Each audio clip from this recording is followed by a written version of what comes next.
टेकी पवन academy को subscribe करने के लिए ये बटन दबाएं। वेलकम स्टूडेंट्स, मेरे चैनल टेकी पवन एकेडमी में आपका फिर से स्वागत है।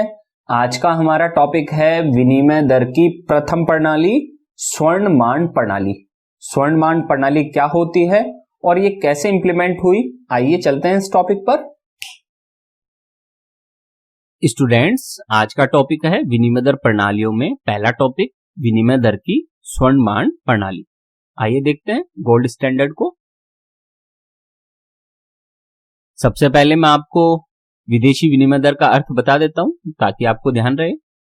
एक देश की करेंसी का दूसरे देश की करेंसी के रूप में मूल्य ही विदेशी विनिमय दर कहलाता है। जब किसी एक देश की करेंसी का मूल्य, ध्यान रखना करेंसी का मूल्य, दूसरे देश की करेंसी के रूप में आंका जाता है तो उसे हम क्या कहते हैं? विदेशी विनिमय दर, विनिमय दर, एक्सचेंज रेट। इसे घरेलू करेंसी का बाह्य मूल्य भी कहते हैं हम, और फोटेक्स दर भी इसको कहा जाता है।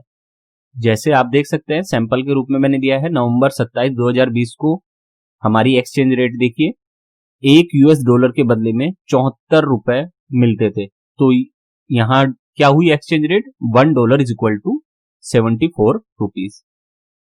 इसी प्रकार 1 यूरो के बदले में 88 रुपए 23 पैसे मिलते थे, और 1 पाउंड के बदले में 98.62 रुपीज मिलते थे। 1 ऑस्ट्रेलियन डॉलर के बदले में 54 रुपीज और 56 पैसे, और 1 कनाडियन डॉलर के बदले में 56 रुपए 96 पैसे।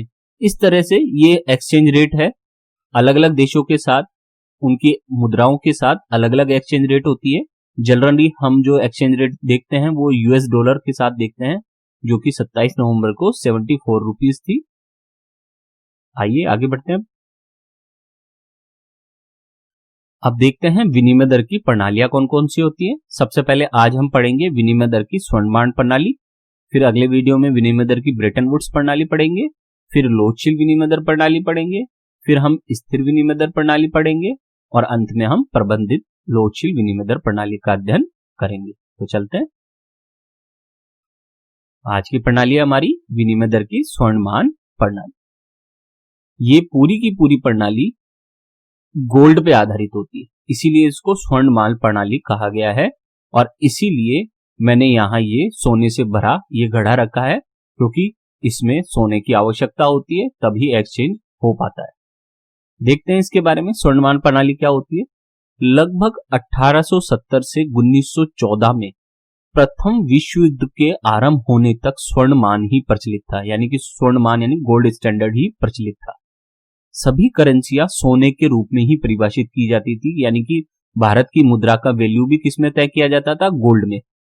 जो अमेरिकन डॉलर थी उसकी भी किसमें तय की जाती थी? गोल्ड में। यानी कि प्रत्येक देश अपनी करेंसी का वैल्यू सोने के रूप में परिभाषित करता था। वास्तव में कुछ करेंसियां तो सोने की ही बनी होती थी। ऐसा भी होता था कुछ करेंसियां, कुछ देशों की जो करेंसियां थी वो सोने की ही बनी होती थी।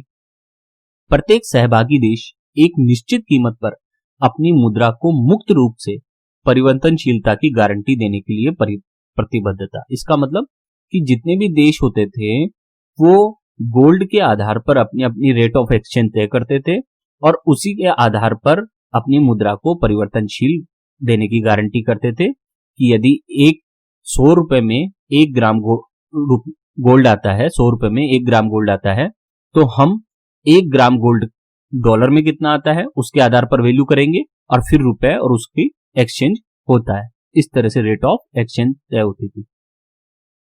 और देखते हैं इसके बारे में। इसका अर्थ यह था कि प्रत्येक देश के निवासी अपने देश की घरेलू मुद्रा का दूसरी परिसंपत्ति सोना, गोल्ड के रूप में एक निश्चित कीमत पर मुक्त रूप से परिवर्तन कर सकते थे। अर्थात ये परिवर्तनशील रहता था, गोल्ड के रूप में वो व्यापार कर सकते थे, और सोना अंतर्राष्ट्रीय अदायगी के रूप में स्वीकार्य था।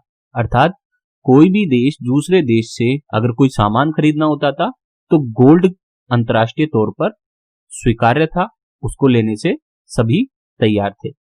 इससे यह भी संभव हुआ कि एक निश्चित कीमत पर प्रत्येक देश की मुद्रा दूसरी किसी भी मुद्रा के रूप में परिवर्तनशील योग्य बन गई। इसका परिणाम क्या हुआ कि एक देश की जो मुद्रा है वह अन्य देशों की मुद्रा में परिवर्तनशील हो गई उस गोल्ड की रेट के आधार पर। विनिमय दरों का निर्धारण सोने के रूप में उस मुद्रा के मूल्य द्वारा होता था। विनिमय दर का निर्धारण कैसे होता था कि किसी मुद्रा से कितना गोल्ड खरीदा जा सकता है, उसके आधार पर ही उसका मूल्य निर्धारण होता था। कुछ मुद्राएं गोल्ड की भी बनी होती थी, जैसा कि मैंने यहां चित्र में आपको दिखा रखा है। आगे बढ़ते हैं। ये इस प्रणाली की खास बात थी कि अगर हमको व्यापार करना है दूसरे देशों के साथ, तो हमारे पास गोल्ड का स्टॉक होना चाहिए, गोल्ड का बहुत ज्यादा भंडार होना चाहिए। पूरे विश्व में गोल्ड की अचानक से मांग बढ़ती चली गई इस प्रणाली के कारण। इसके कारण स्वर्णमान प्रणाली के कारण, क्योंकि सभी देश अपनी अपनी करेंसी का वैल्यू गोल्ड में तय करने लगे, तो सबको गोल्ड की आवश्यकता होने लगी। तो ऐसे गोल्ड के भंडार सभी देशों ने बनाने चालू कर दिए। अब हम देखते हैं इसको उदाहरण के द्वारा। उदाहरण के लिए, यदि मुद्रा एक इकाई का मूल्य 1 ग्राम सोना, सपोज कीजिए कि मुद्रा ए यानी कि ए देश है कोई, उसकी 1 इकाई का मूल्य 1 ग्राम सोना था, और मुद्रा बी यानी कि बी देश की मुद्रा का मूल्य ए देश के मुद्रा के मूल्य का 2 गुना था। तो इसका मतलब क्या हुआ, ए अनुपात बी बराबर 2:1 हो गया। ए देश और बी देश के बीच में जो मुद्रा का वैल्यू है उसका रेशो क्या होगा, 2:1। इसका मतलब क्या हुआ, तो आर्थिक एजेंट प्रत्यक्ष रूप से मुद्रा की 1 इकाई को मुद्रा की ए देश की 2 इकाई के रूप में बदल सकता था। अर्थात ए अनुपात बी का मतलब क्या हुआ कि ए की 2 इकाई और बी की 1 इकाई। तो बी की 1 इकाई मुद्रा के लिए ए की 2 इकाई मुद्रा को ट्रांजैक्शन किया जाता था, परिवर्तनशील किया जाता था। इसके लिए उन्हें पहले सोना खरीदने और उसे बेचने की आवश्यकता नहीं होती थी, डायरेक्ट ट्रांजैक्शन होता था। दरों में एक ऊपरी सीमा और निचली सीमा के बीच उतार चढ़ाव होता रहता था, फ्लैक्चुएशन होता रहता था। इन सीमाओं का निर्धारण दोनों करेंसियों के निर्माण में आई लागत के अंतर के द्वारा होता था। जो दोनों करेंसियां हैं वो किस चीज से बनाई गई हैं, उसके आधार पर उनमें कितनी कॉस्ट आई है, जैसे उनके द्रवण में कितनी कॉस्ट है, प्रेषण में कितनी कॉस्ट है, सिक्के की जो ढलाई की उन्होंने अपनी करेंसी की उसकी कितनी कॉस्ट है, उन सबको मिलाकर उसके आधार पर तय होता था। अधिकृत समता को बनाए रखने के लिए प्रत्येक देश को सोने के पर्याप्त स्टॉक सुरक्षित रखने की आवश्यकता होती थी। कहने का मतलब कि एक्सचेंज रेट को स्ट्रांग बनाए रखने के लिए, अपनी देश की मुद्रा की वैल्यू को स्ट्रांग बनाए रखने के लिए गोल्ड का स्टॉक रखना आवश्यक था। स्वर्णमान की स्थिति में सारे देशों की विनिमय दर क्या होती थी, स्थिर होती थी। क्यों? क्योंकि वो गोल्ड के आधार पर तय होती थी और गोल्ड के आधार पर ही सारे देशों की विनिमय दर निर्धारित होती थी और वो स्थिर मान ली जाती थी। स्वर्णमान को समय समय पर कई संकटों का सामना करना पड़ा, जिसके फलस्वरूप इसका विखंडन हो गया। इसके अतिरिक्त विश्व में कीमत स्तर सोने की खोज के वरदान पर निर्भर करता था। अर्थात जो भी एक्सचेंज था वो सोने की खोज पर निर्भर हो गया। इसकी व्याख्या किसके आधार पर की गई, इसकी व्याख्या मुद्रा के अशोधित परिमाण सिद्धांत, जिसे हम M बराबर KPY के आधार पर की जाती है। मुद्रा का जो अशोधित परिमाण सिद्धांत है वो क्या है, M बराबर KPY। और ये क्या बताता है, इस सिद्धांत के अनुसार यदि उत्पादन सकल घरेलू उत्पाद में हर वर्ष 4% की दर से वृद्धि होती है, तो कीमत को स्थिर बनाए रखने के लिए हर वर्ष सोने की पूर्ति में 4% की वृद्धि आवश्यक है, अन्यथा कीमतें स्थिर नहीं रहेंगी। जिसके कारण क्या हुआ, गोल्ड की डिमांड बहुत ज्यादा बढ़ गई, ताकि गोल्ड एक्सचेंज रेट वो क्या रहे, कांस्टेंट बनी रहे। जो M बराबर KPY है, इसे हम मुद्रा की मांग का कैम्ब्रिज समीकरण कहते हैं। M बराबर KPY, जहां M का मतलब होता है मुद्रा की मांग, PY का मतलब होता है वास्तविक मौद्रिक आय, K का मतलब होता है वास्तविक मौद्रिक आय, PY का वह भाग जिसे लोग नकद रूप में तथा मांग जमा के रूप में रखना चाहते हैं, उसे हम K कहते हैं। तो इस प्रकार से ये हमारा स्वर्णमान प्रणाली रही। आपने उदाहरण भी देखा। खदानों से स्वर्णमान प्रणाली में क्या हुआ, खदानों से इतनी मात्रा में सोने का उत्पादन नहीं होने से 19वीं शताब्दी के उत्तरार्ध में पूरे विश्व में कीमत स्तर में गिरावट आ गई।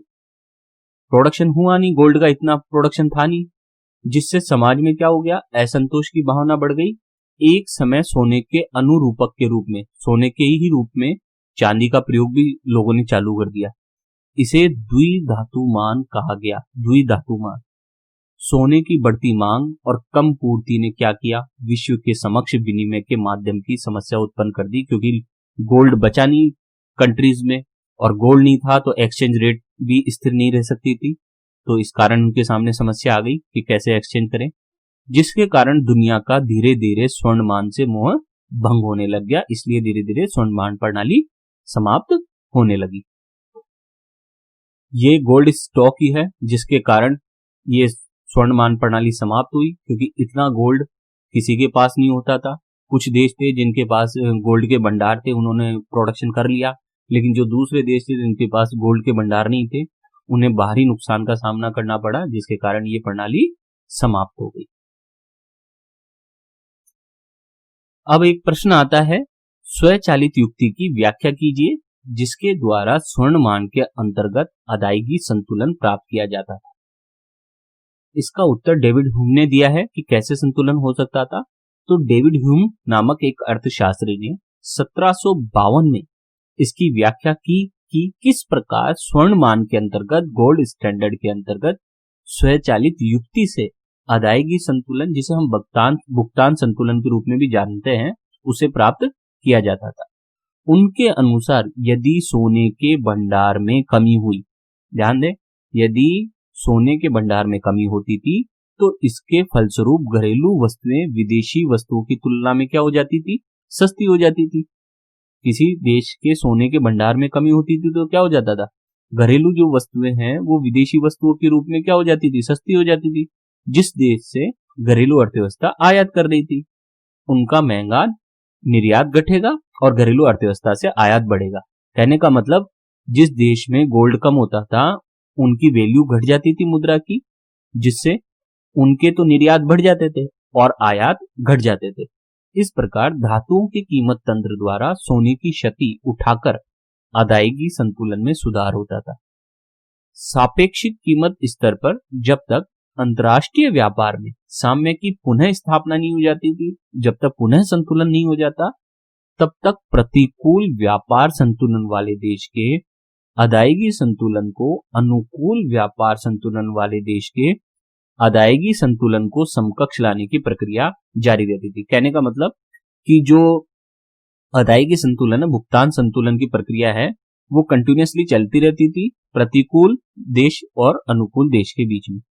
इस संतुलन की प्राप्ति के बाद शुद्ध सोने का प्रवाह नहीं होता था और आयात निर्यात संतुलन पुनः स्थापित हो जाता था। इस प्रकार स्वचालित साम्य तंत्र के द्वारा स्थिर विनिमय दर को कायम रखा जाता था। गोल्ड वाले स्टैंडर्ड में स्थिर विनिमय दर कैसे निर्धारित होती थी? डेविड ह्यूम ने बताया कि ऑटोमेटिकली गोल्ड की कमी होती थी। गोल्ड की कमी के कारण, सोने के भंडार में कमी के कारण वस्तुएं सस्ती हो जाती थी, जिससे निर्यात बढ़ जाता था उस देश का जिसमें सोने का भंडार कम है, तो उसका निर्यात बढ़ जाता था और उसका दूसरे देशों से आयात घट जाता था। तो ऑटोमेटिकली आयात और निर्यात का संतुलन हो जाता था और वापस से भुगतान संतुलन की स्थिति उत्पन्न हो जाती थी। उम्मीद है आपको ये टॉपिक अच्छा लगा होगा। मैंने समझाने की पूरी कोशिश की है आपके लिए। ये विनिमय दर की स्वर्ण प्रणाली, इसका बेस यही है कि सब कुछ गोल्ड में तय होता था और गोल्ड ही इसका मेन बेस रहा है। बिना गोल्ड के आपकी जो वैल्यू है मुद्रा की वो नहीं होती थी। इस कारण गोल्ड की कमी के कारण धीरे धीरे ये प्रणाली समाप्त होती चली गई। आज का टॉपिक अच्छा लगा हो तो चैनल को जरूर सब्सक्राइब करें। बहुत बहुत धन्यवाद।